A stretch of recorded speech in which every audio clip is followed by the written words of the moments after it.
Hi, I'm Meghana Narayan. I'm the co-founder of Wholesome Foods. I run a brand called Slurp Farm, which is a children's food brand. We do a lot of work with millets.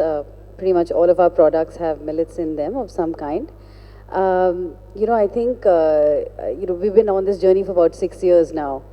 And that journey has been very much, first I think it was about sort of making the right products, understanding the consumer. But now it really is about opening up, as they say in marketing speak, the top of the funnel, right? And getting more and more people to understand millets and embrace them as part of their lives. Even in India, we're not one big monolith. In the south of India, millets are a little bit better understood than the north. We still get asked really, really basic questions like, is millets rice?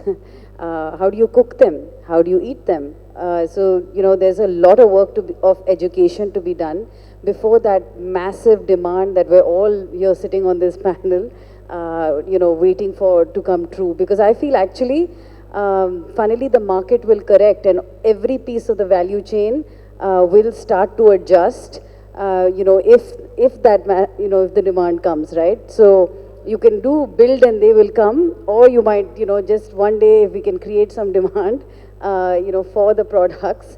Because otherwise, actually, I've been coming to this conference now sort of 2-3 years in a row. It's 40 startups. By now there should have been 400. Because, we've given away equity to Anushka Sharma to do a little of screaming and shouting about millets. We need 399 others doing the same thing, right? And then there'll be demand. Or is there going to be just like the milk campaign or the anda campaign that I cannot get out of my head because it came on Doordarshan every Sunday. Rose khao ande, Sunday ke Sunday, like that stuff is in your brain. We need something like that. I feel the rest of it, there are lots of enterprising entrepreneurs. There's enabling agencies like NABARD, to make this stuff happen. So I'm less concerned about that. I'm actually more concerned about so this is just in India. What are we going to do globally? Can the Indian government think really differently? Can we get Leo Caprio, who cares about climate change, Novak Djokovic, who actually eats millets, to talk about this stuff? We're going to have to think differently. We want a different outcome. Same is not going to result in different.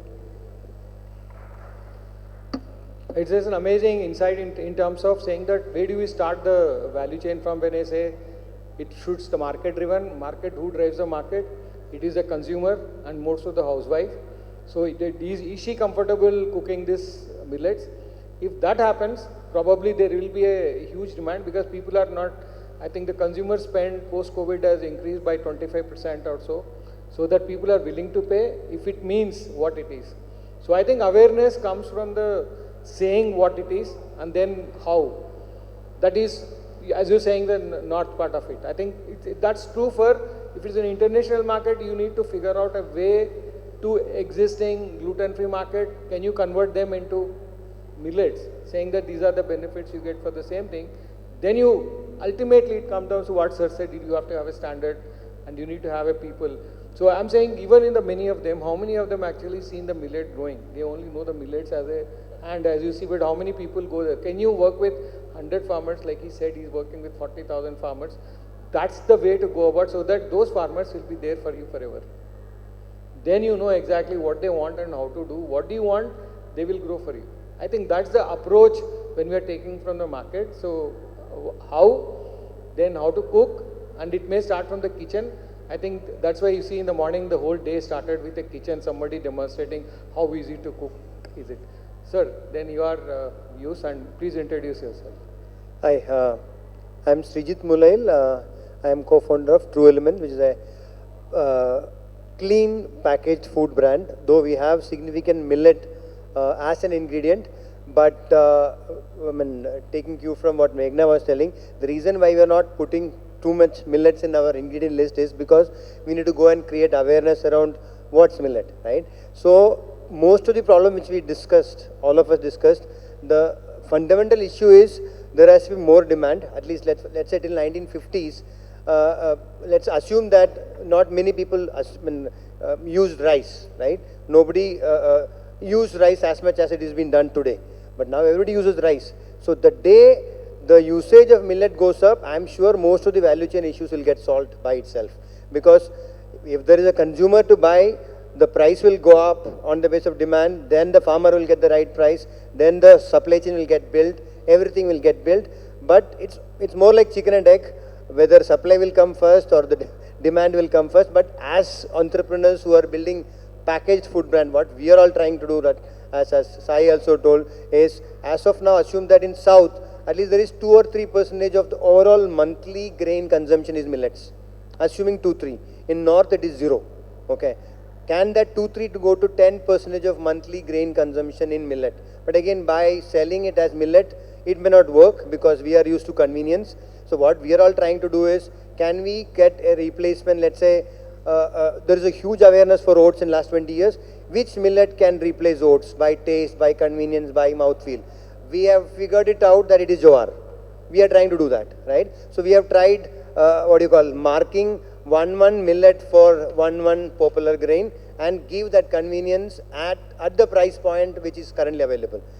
That we are doing. If there is a push, little more, as Meghna has told, awareness comes and convenience we build, then demand will come, then farmer will get the right value, then ecosystem will get built. I think that's how we think probably the solution will come out. Yeah, there's an excellent way of putting it. I think I am really happy with the positivity that's happening. I think we also have one perspective that's called the industry view, which we are supposed to discuss. So I will also introduce myself. I'm N.V. Ramana, worked with ITC for 20 years, so so-called value chain company. Then with basics on ground level microfinancing and, like he said, the stakeholders. Now I'm with Samunnati. We look at ecosystem as a whole, because there is no way you can do anything alone. You know, buying from traders will take you somewhere, but buying from farmer will take you the real place where you want to be. If you want me to share my experience, my colleagues from ITC is not here today, but I can share. If they were to enter into dairy industry, they spend 10 years investing the place where they want to put the dairies, improving the stock, working with them, then they are now into milk products. So it's something what I learned from them is that if you are there in that particular product, you got to be there totally. You have to get immersed into it. And that's the only way you can build value chains. And it's not what I'm saying is like that. They've done it in wheat, they've done it in, and they do much more trade than what they require, so that you build an ecosystem which is easy. Today, a soya or a wheat farmer, a pure individual, so they go, by the time he reaches home, the money is at home. So can we bring that kind of a digitization where a stakeholder, I mean, from a farm level, if he produces something, give him a price and also make sure it comes back to him immediately. So that's the power of digitization. Today, a banana is being bought on a, showing it. The petrol bank, everybody pays by showing a, pay system.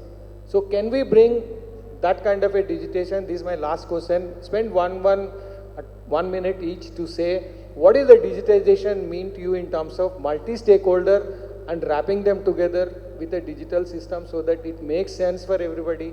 And I'm taking from the group, saying that how do we build a platform where multi-stakeholders are into single platform? That's something I think everybody is echoing that philosophy.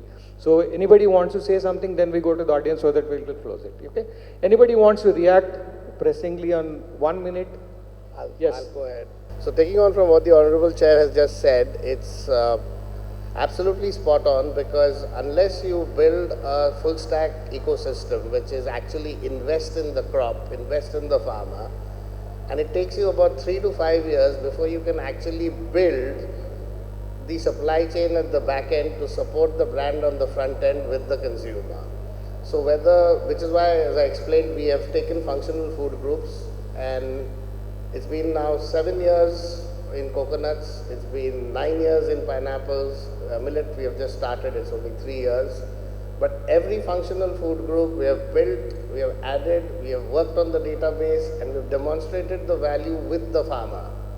You demonstrate it with the farmer, like he rightly said, is when you will make money. Most of the millet brands here are buying millets off traders. So there is aggregation from a trader level, which automatically increases your price point by 30 to 35%.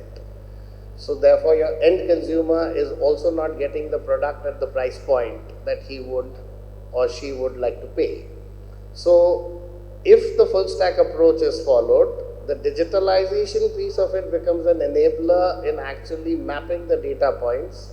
The different parts of India are growing different types of millets. There are different startups who could focus on particular SKUs, and this is more from an export point of view, because the international consumer's palate is different. And earlier in the morning as I was walking around, I saw what Meghna's company has done, and the only comment I had about her packaging is, the first thing that I reacted was, it caters to the market. A Western consumer will look at that packaging and buy it. The rest of the packaging arrives between the 30 to the 70% mark. So if we want to create value-added products, which we want to sell, then we have to work towards the consumer's palate. The consumer is your ultimate paying customer. And I wouldn't say something with on the credit transmission, because we've got Sanumati and Nabad both on the dais. But the critical part is that if you actually solve for the consumer, and that is your methodology of solving for the blockage in the credit transmission which has not happened. So if you have a consumer, you can actually do the reverse engineering of your value chain, and at the end of it, that's the digitalization that you would want to capture, because that's free money, it has its interest free, you don't need to raise any money. And food is the only business that gives you the opportunity to grow your money 3 times in once a year. Now you grow the money 3 times once a year, and then you divide it across your stakeholders. You have every stakeholder who goes home happy, whether it's the livelihood question, whether it's the question of recharging the soil because you could intercrop, and most importantly, you could solve for food security. Yeah, that's amazing. I mean, I'm saying if you were really an integrator, I'm saying you take EPC, credit at 4%, go up to the farmer, that 4% will work. Exporter will pay for it, everything is paid for. So that's something one can do, but we stop here, and I request my co-chair to say some kind of a conclusions, because he has been an expert on value chains. So from there, we'll take a couple of questions and then we can close it. Yes.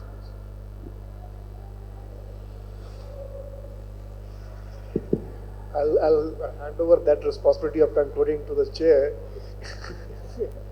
because he had been thoroughly probing all our good colleagues on the podium. But at the same time, I'll just throw, it's not a concluding remarks or concluding thought processes, because every day we are grappling up with some of the other challenges across the value chain the moment when we reach out to any geography. And every geography is so unique to any other geography. If you go to the northern states, if you go to the southern states, if you just go within a state to 2 different locations, then you see that there are a lot many challenges which needs to be addressed on every aspect. But then what could be the leveler? What policy leveler from the regulatory perspective, or what add-on perspective which could be brought in from the private sector's endowment? I think we need to figure out where to do that. One value proposition which we see across the states is that various state level millet missions are in various stages of execution. And industry, from various perspectives, I was just trying to figure out somebody from hotel industry. Unfortunately, I didn't get one. But then a perspective coming from the hotel, and I'll just throw in an example. Mahbub Nagar in a district, a self-help group member is selling 1,000 chapatis, ragi chapatis every day to hotels. So now, I mean, we are definitely talking about something which is very palatable for urban consumer value chain. But then the reality is something different. The reality is the SHG women, the farmers producer organization, they are the ones, those who are doing it. They are the ones, those who are bringing their own money, putting their own savings and bringing out those money from the self-help group and buying or purchasing it. Either they are making it from their own production, surplus, or they are buying it amongst their own group so that it will not sell as a distressed sell. And then they are entering into a marketplace where they have lot of competition, and obviously, I think the hotel industry there, probably because of the consumer choice and probably because of the footfall, they are finding it palatable to bring back those chapatis, 1,000 chapatis from 160 crore. So I don't think there need any, there's a need to digitalize that, but there's also a need to identify what are the decentralized value proposition across. And I think that needs a lot of efforts from all the stakeholders, and unless that geography is being scanned, I have seen SHG members, those who have taken loans to 100,000 rupees, and just because they have not been able to advance the value chain, they didn't have the forward linkage, it's gone. So there are those cases also, and we need to figure out that, okay, if we have to do that, we have to identify the prerequisites of the value chain so that we can ask smallholders to start participating. And there are prerequisites, preconditions definitely. Processing what I call decent investment, decent infrastructure, which provides a forward linkage to all the stakeholders across the value chain, especially if you go through whether it is a minor millet or whether it is a major millet. If the government has introduced an MSP, for example, ragi, that price equilibrium has reached. If the government doesn't go ahead and do the procurement, they would go ahead and sell it in the market. But if the price of MSP is not there in the minor millet, Kodo and Kutki, it would be very difficult to sell the smallholder. So there the private sector would have to play a role, bringing the market equilibrium if there is a forward demand in the urban consumer for Kodo and Kutki, for example. So there are these challenges, and I think we need to figure out these across the geography, because that's what I think. If we have to provide smallholders and across the value chain more, what we are realizing at the moment, we need to figure out those prerequisites and then start looking backward. Over to you, Chair, please. Anybody else want to say something? Then I'll just conclude so that we can go. All I'm saying is the value chain approach, what says that's the only way to make the multi-stakeholders work. And a value chain is not that easy. And it could be very short value chain. Is it produced in Mehboob consumed by Mehboob consumer? So that value chain is complete. So it's okay. It is a local market to the local production, value chain is complete. But intrinsic value of the product can only be enhanced by what consumer wants. And that's the only way we can go forward. And as he rightly said, my friend, value chain financing is more complicated than the value chain itself. For example, if I tell you that a maize has got 1200 different products and all 1200 value chains are different, they can't be same. The producer has to produce for one particular value chain so that he exposes the value of that particular product. If you make a plasticizer out of a maize, he's going to make much more profitable it's a value addition is much more, so that he can pass on the customer. So it's not that easy. People say maize value chain is not maize value chain. There are 1200 value chains of different products comes out of the maize. So similarly, the product is the day you are able to differentiate that value chain. And I'm saying today we are talking of millets. Let's build the standards. I think that was your point you're saying. And then at each level, consumer level, producer, processor level, and then at a market level. If the standards are displayed, consumer will start exploring the value and it will start getting better and better, hopefully by the kind of transparency that we are able to achieve and traceability we are able to get. So a value chain approach, I see many fora it's talked, but I'm saying value chain financing is more complicated when you integrate the finance. Like he said, you don't need money to give the farmers. The guy, final exporter, will bear whole thing for you. He will give you the inputs, he will give the seed, he will give the labor charges plus profit share, provided you work on the value chain perfectly. So how do you discover the value, intrinsic value of a product is how do you approach the that product, and then how do you approach the market and which market you are going, and how do you enhance the value of, or even the intrinsic value, how do you expose it to the public. I think that's the way to go about, and that's the only way to get the multi-stakeholders get interested, and incentives will have to be aligned. There is no other way we can do that. I stop here and then I maybe 2-3 questions and then probably we'll close it. Thank you. My name is Satya. I'm representing a company called Ravi Foods Private Limited.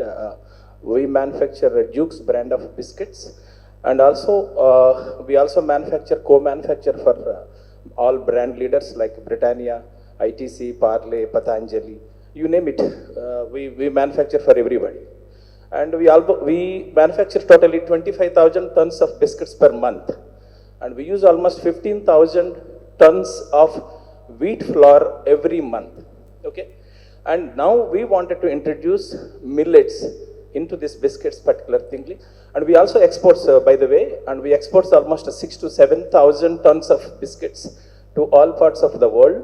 And US is our biggest market. We face three challenges mainly. The one is shelf life issue, because we tested the product and it stays up to 4 months, it's okay. But 5th month it starts dry. You can't even eat the biscuit. The second thing is it gives a different flavor, like there's a characteristic odor and things like that. So these are the two biggest constraint to, it's related to the palatability. From the morning onwards, and everybody is talking about that.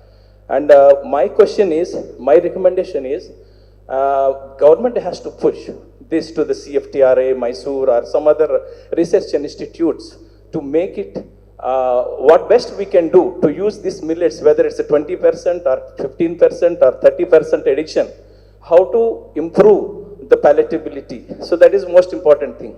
Of course, simultaneously, we are also working, whether it's an emulsifier or any enzymes or any flavors to mask the raw taste and things like that. We are also working simultaneously. But at the same time, government part of it, if they do something, which will help to our industry. So this is the biggest concern from industry part of it. Thank you very much. Thank you. Any other question? Because he gives a kind of way forward also. So. The kind of question that he has, I think we have answer for that. The panel has discussed each and every point very beautifully. And the things that we have discussed, we can combine in one thing. We, as manufacturers of millets, I have a problem in disposing of the husk that we have. I specifically have a manufacturing unit in Delhi. The man that you were saying that we have a problem where we need to tell specifically North clients what millets are. They are surprised to know that foxtail millet is a rice. So we deal all these issues, and to resolve all these issues, we can build a platform, digital platform, where each and everybody has their problems. Millets manufacturers, millets farmers, all can get combined at the same place, at the same platform. And I think things can be solved. The problem that Ravi Foods are facing, we all have faced. We'll all overcome someday or the other.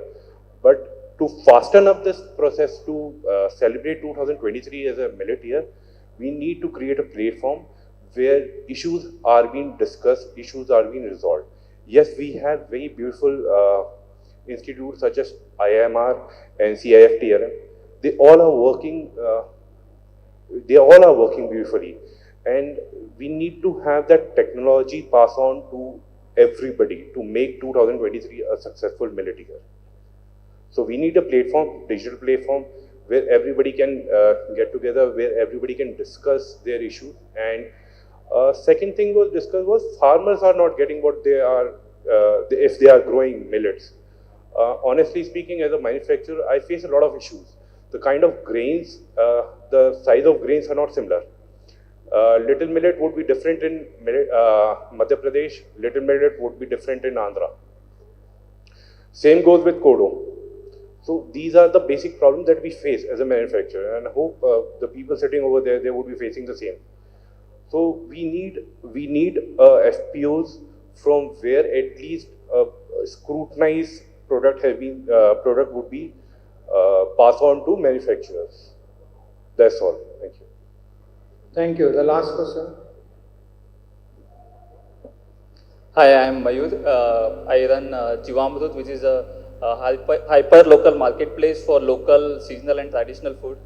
Maybe my question is to Meghna ji, and maybe others can pitch in.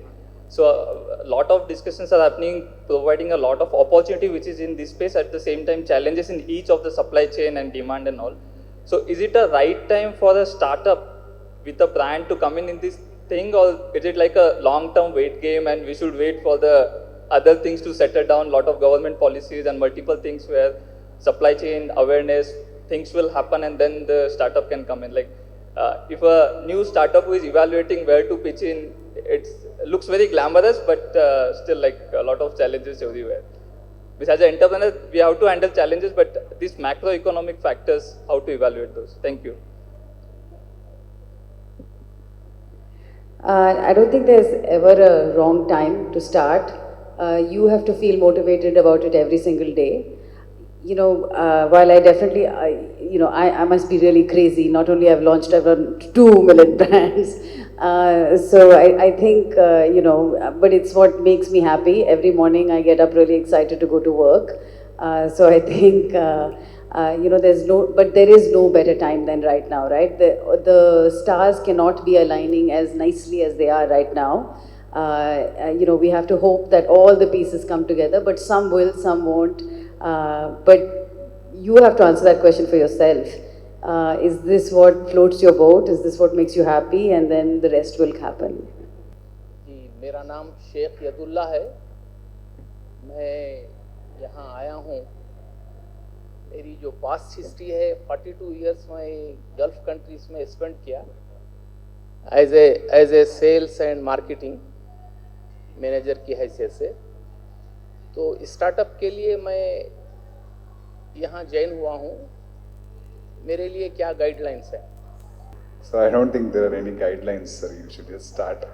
IIMR probably has a very nice setup who will provide you the basic information, I feel.